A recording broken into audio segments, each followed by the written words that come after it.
Rescue. Debate. The Honourable Member for Randon Buren St. George's. Thank you, Madam Speaker. I welcome this opportunity to speak to the need for additional search and rescue services in Newfoundland and Labrador, and I thank the member for Brassard-Laprairie for seconding the motion.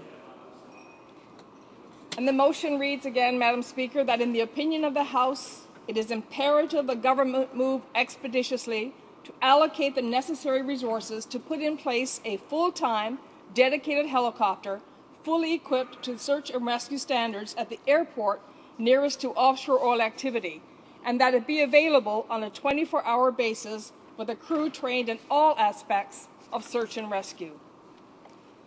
Newfoundlanders and Labradorians are no strangers to tragedies at sea.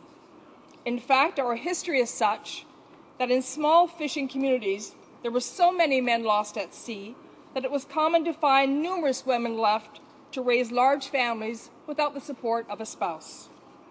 Mr. Speaker, Madam Speaker, I grew up in a historical fishing community where there were many homes that had at the very top something called a widow's walk.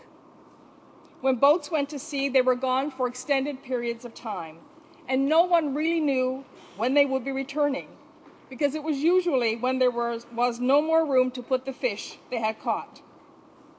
More often than not, wives would go up to the widow's walk and look out to the ocean to see if there were any boats returning, and often when a boat was spotted, the women would watch in fear that a flag would be flying half-mast, indicating someone had died while at sea, and hoping it wasn't their husband or son or brother, because often members of families fished together.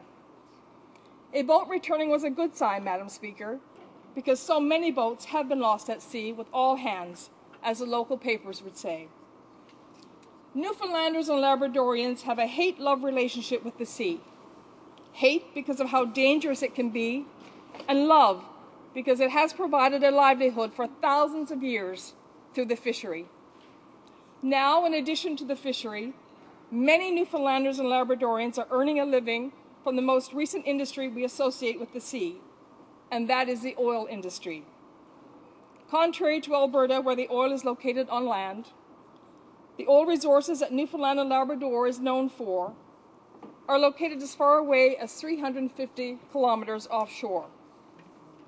This means that the method of travel for those who work offshore in the oil industry is usually by helicopter. To fly from St. John's, where the helicopter company is located, to the offshore oil platform takes approximately 3 hours. Madam Speaker, Newfoundlanders and Labradorians are no strangers to work.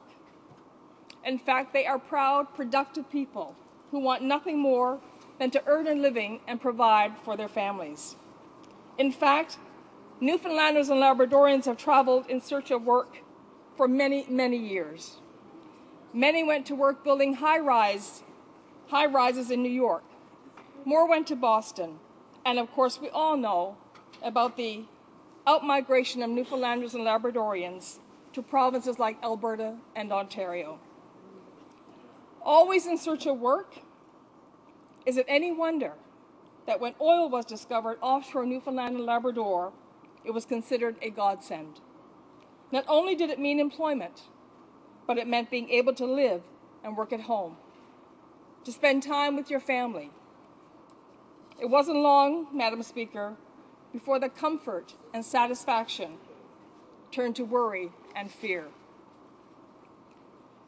Madam Speaker, prior to the use of floating production platforms offshore Newfoundland and Labrador, there was a fixed production platform called the Ocean Ranger that was drilling in the Hibernia oil field.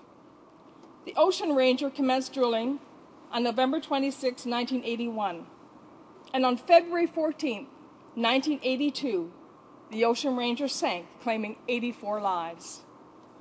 I don't have to tell you how devastating that was, not just for the province of Newfoundland and Labrador, where the majority of those who worked on the Ocean Ranger were from, but for others throughout the country, North America, and Europe, where some of the workers lived and who were experienced in the oil industry. They were from Alberta, from Texas, from Norway, and from Scotland. Following the loss of the Ocean Ranger, with everyone on board, a royal commission was put in place to look into the tragedy and make recommendations to ensure, inasmuch as it is humanly possible, that such a tragedy would never occur again. One of the recommendations was that a full-time search and rescue dedicated helicopter be stationed at the airport nearest to ongoing offshore drilling operations, and that it be readily available with a trained crew, able to perform all aspects of the rescue. Sound familiar, Madam Speaker? My motion is almost word for word of that recommended 24 years ago, following the sinking of the Ocean Ranger that claimed 84 lives. 24 years ago, Madam Speaker, and we are still waiting to have the recommendation enacted. The fact that the recommendation has not been acted on was particularly upsetting when on March 12th of this year, a helicopter carrying workers to the Hibernia offshore oil platform and the Sea Rose floating production, storage, and offloading vessel crashed into the sea, taking all but one life. Of the 18 people on board the helicopter, 2 survived the crash. However, only 1 survived the ordeal. Of the 2 who survived the crash, 1, a young woman, drowned. Needless to say, in the wake of yet another tragedy associated with the offshore oil industry, many questions have been raised about the adequacy of military search and rescue services in Newfoundland and Labrador.